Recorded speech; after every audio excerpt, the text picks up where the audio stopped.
Miking করা হয়েছে যে মেট্রোর গাড়ি হলুদ রং আর জেলার গাড়ি সাদা রং। জেলার গাড়ি মেট্রো যাইতে পারতো নাই, মেট্রোর গাড়ি জেলার যাইতে পারতো নাই। এটা কোন ধরনের আইন? আপনি এসি করে বইবা আর যখন তখন আপনি আইন পাস করবা।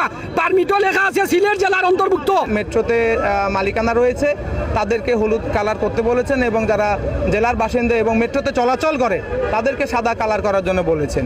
তো যাতে জনদুর্ভোগ না হয়, যানজট না হয়।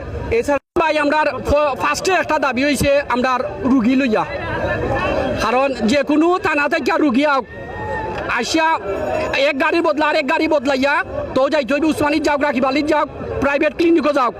কারণ সকলের অসিয়ত সমান নাই যে আমি 3000 টাকা ভাড়া দিয়া আমি বালাগঞ্জ থাকি আমি নোয়া প্রাইভেট লইয়া আমি আইমু বা কার নিয়ে আইমু।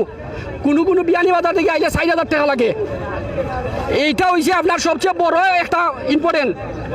1 2 হয়েছে ছাত্রছাত্রী।